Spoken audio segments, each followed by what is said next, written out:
नमस्कार दोस्तों, स्वागत है एक और नई वीडियो में। दोस्तों, आपने कई बार श्री कृष्ण की बसाई द्वारका नागरी के बारे में सुना होगा। भगवान श्री कृष्ण ने मथुरा वृंदावन को छोड़ने के बाद समुद्र तट पर द्वारका नगरी बसाई थी। वही द्वारका जो आज गुजरात की शान है।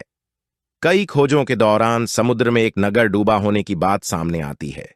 दरअसल समुद्र में समाई यह नगरी द्वापर युग में कान्हा द्वारा बसाई गई द्वारका ही है, जो कौरवों की माता गांधारी और ऋषियों द्वारा दिए गए शाप के कारण तहस नहस हो गई।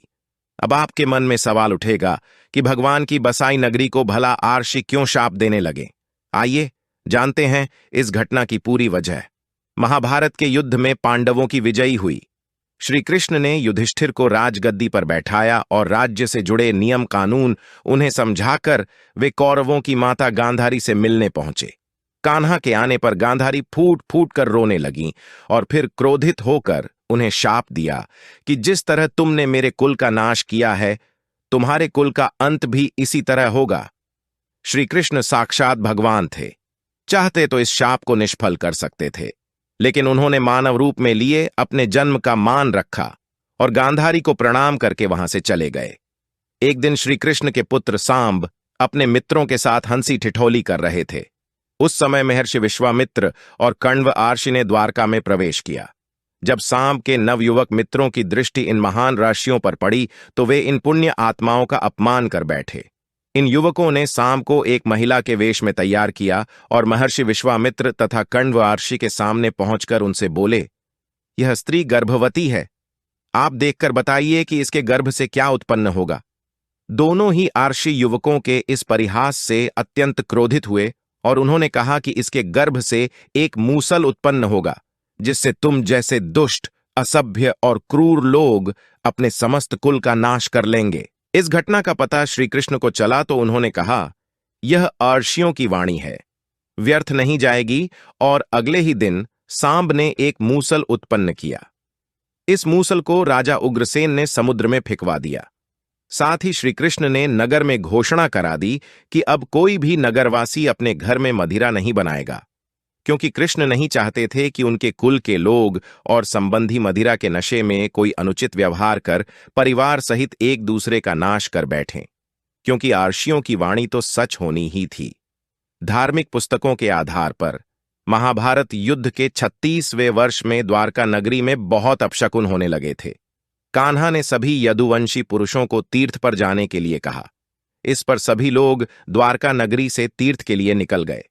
प्रभास क्षेत्र में आने पर विश्राम के दौरान किसी बात पर ये लोग आपस में भिड़ गए। ये बहसबाजी झगड़े में बदली और झगड़ा मारकाट में बदल गया। इस दौरान आर्षियों का शाप इस रूप में फलीभूत हुआ कि सांब ने जिस मूसल को उत्पन्न किया था, उसके प्रभाव से प्रभास क्षेत्र में खड़ी एर का घास को लड़ाई के दौरान जो भी उखाड़ता, वो एर का घास मूसल में परिवर्तित हो जाती। ऐसा मूसल जिसका एक प्रहार ही व्यक्ति के प्राण लेने के लिए पर्याप्त था। इस लड़ाई में श्री कृष्ण के पुत्र प्रद्युम्न भी मारे गए। सूचना मिलते ही कान्हा प्रभास क्षेत्र पहुंचे।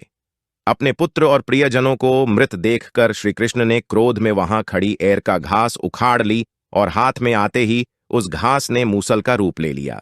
लड़ाई में जो लोग बचे रह गए थे, जिन्होंने अपने परिजनों को मारा था, श्री कृष्ण ने एक एक वार से उन सभी का वध कर दिया। अंत में सिर्फ श्री कृष्ण, उनके सारथी दारुक और बलराम बचे। इस पर श्री कृष्ण ने दारुक से कहा कि हस्तिनापुर जाकर अर्जुन को यहां ले आओ। फिर बलराम को वहीं रुकने को कहा और स्वयं अपने पिता को इस संहार के बारे में सूचित करने द्वारका चले गए। कान्हा ने वासुदेव जी को इस नरसंहार के बारे में बताया और कहा कि जल्द यहां अर्जुन आएंगे।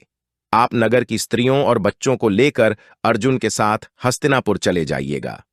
जब श्री कृष्ण वापस प्रभास क्षेत्र पहुंचे, तब बलराम जी ध्यानावस्था में बैठे थे। कान्हा के पहुंचते ही उनके शरीर से शेषनाग निकले और समुद्र में चले गए।